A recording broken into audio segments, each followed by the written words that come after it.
In this segment of the video series, we're going to talk about the experience section of the resume, particularly about formatting and grammar.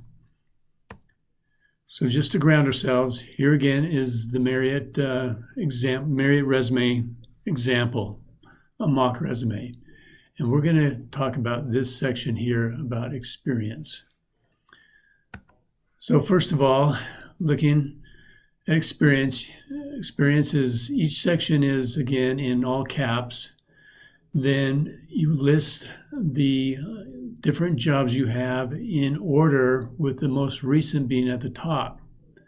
Shown here, this is a current experience.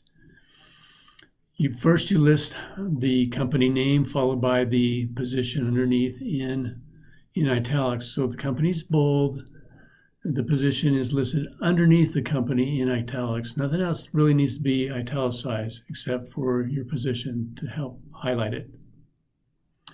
You list the location where the job was and then the dates. You'll notice everything is left justified, and we start off with strong action verbs.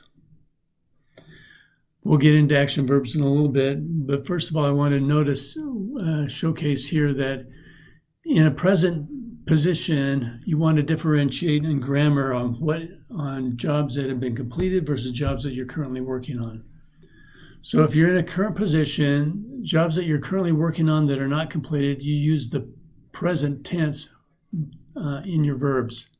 For example, here we say initiating online survey.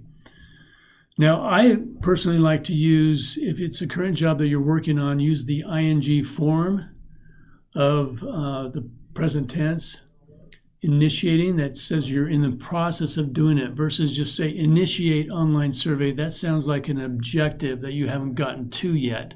So use ing, initiating online survey, using that as an example.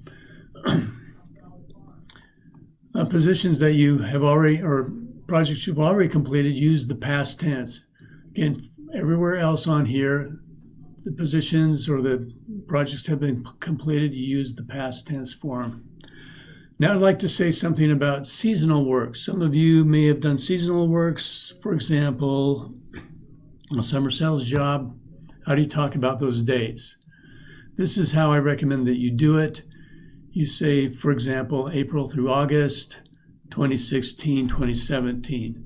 This shows that this was seasonal work. You did it during a certain period of the year for these years, versus just saying April 2016 through August 2017. That's misleading. It makes it sound like you were doing that continually through that entire period.